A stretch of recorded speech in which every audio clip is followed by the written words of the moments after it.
So I just want to give my thoughts on the issue with Trump's case in New York with Letitia James, the Attorney General for the state of New York.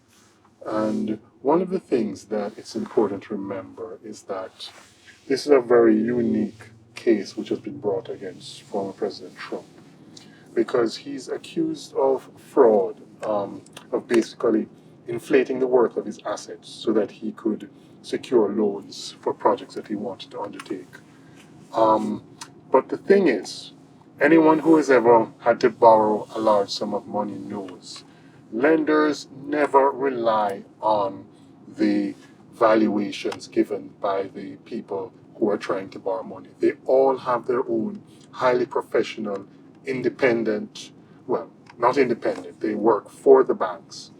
They have their own professional valuators who will determine what properties are worth, and they will use that in their calculations on whether to grant a loan and the terms of the loan and so on. So the idea that Trump could have benefited out of overvaluing his assets is just completely ridiculous. Furthermore, the lenders brought no complaint. They were actually happy with the arrangement that they made. The loans were paid back according to the schedule. They made money. They were happy to do it, and they would do it again. So this is this is a crime with no victim, so to speak. Not to mention the fact that it's highly debatable the degree to which the assets were overvalued. For example, one of the key pieces of property, Mar-a-Lago, the judge says was overvalued, and he gave his own estimation of what it's worth, which was tremendously undervalued. So maybe we should be looking to charge the judge with fraud. Judge Ergoron, maybe we should be looking to charge him with fraud for his undervaluing to such a large degree of Trump's assets. Nevertheless, so he was found liable and is being required to pay an enormously large sum of money, something just short of, I think it's about $474 million is the fine which was imposed against him. And when you consider that there was no victim of this alleged crime, when you consider that the amount that he would have made from the deal is no way does it even begin to approach that amount of money. You have to realize that that is such a ridiculously large fine that it is literally unconstitutional because there is provisions against having exorbitant fines. So this exorbitant fine has been imposed, and the irony is that even as he is attempting to appeal, they have been demanding that he pay the fine in order to be able to appeal. So it's a kind of situation where it's a catch-22. And of course, you realize that they're doing this knowing fully well that such a large amount is basically impossible for Trump to pay. Now, there might be some who are tempted to argue, what do you mean he can't pay the fine? He's a billionaire, isn't he? Well, just because you're a billionaire doesn't mean that you have billions of dollars sitting around in cash.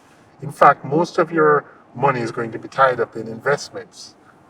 And in Trump's case, his investments are property. He's a real estate guy.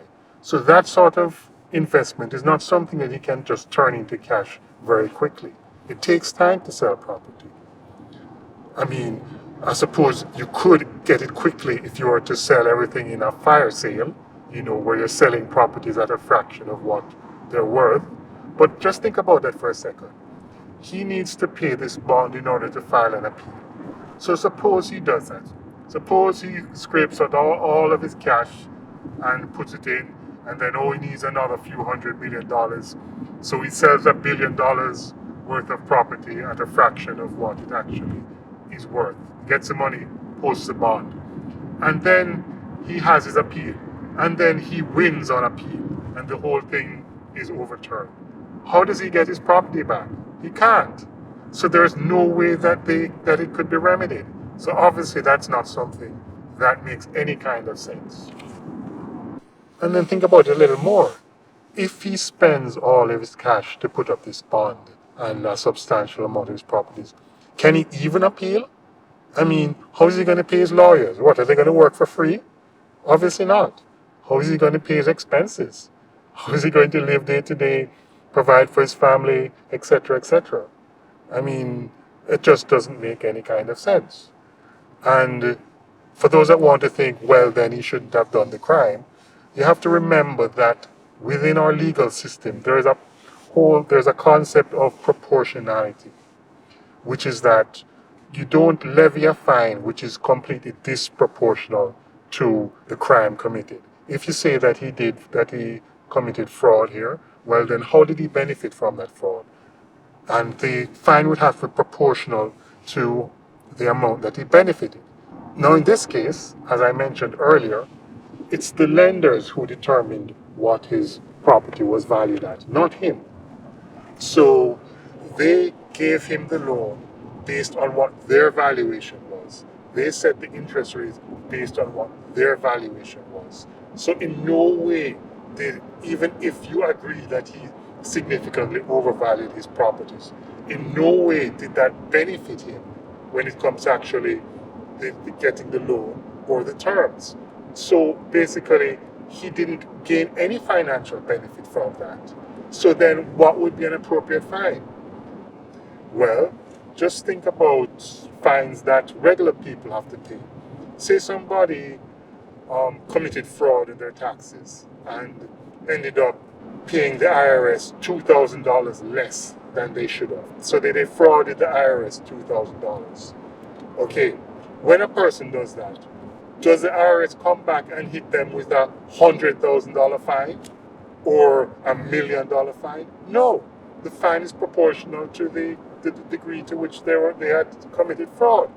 So for Trump to be hit with a $474 million fine in a situation where he didn't benefit financially at all from the alleged fraud, that makes no sense. It's unconstitutional. It's not something that a reasonable, honest, level-headed, fair judge would ever impose. And when you think about it a little more, you realize that this looks like election interference. Basically, Trump is somebody who, as a businessman, is something that we often see with businessmen when they're running for political office. They will often use their own money to finance their campaigns. Yes, they will do fundraising, but a significant portion of what they spend will be money that comes out of their own pocket. It might be a loan to the campaign and they reimburse themselves from the money that they raise later, but often they'll dig into their own pockets in order to do campaigning. And I believe that Judge Ergoron is looking at this and thinking that if he hits Trump with such a massive fine that takes up all of his liquid assets, then he will not be able to campaign the way he wants to. He will not be able to hold events he wants to. He won't be able to travel as much, and that this will limit his possibility for success in the November election. So I think this is a clear-cut case of election interference, separate and apart from the clear intention to damage him so heavily financially that he will never recover from it. I think this is a clear case of election interference as well. So now we've got the appellate court of New York has come back with a response, and they have agreed to reduce the bond to $175 million, which Trump has said that he can and will pay. So there is still some sanity in the legal system in New York, thankfully, and we'll have to see where it goes from here. I mean, really though, even 175 million is way too much when you consider what I just talked about. But it is what it is. Trump can pay it, so he will pay it, and the appeal will proceed. And I'm really hoping that there will be some, not just common sense, but some fidelity to the U.S. Constitution here, and that the fine will be reduced greatly. I mean, really, if this was a regular person, didn't benefit financially, we would be talking about a fine maybe in the thousands or tens of thousands of dollars. And maybe for a billionaire like Trump, that needs to be in the hundred thousands or low digit millions, in order that it has a punitive effect so that they're discouraged from doing the alleged crime again. But clearly, hundreds of millions is just astronomical and totally unreasonable and unconstitutional. So that's about everything I've got for this video. I'll see you in the next one. And don't forget to like. Tell me what your feelings are in the comments about this. Do you think I'm off base? Well, don't just say that. Give me some good, well-reasoned thoughts on why that is. And we'll take it from there.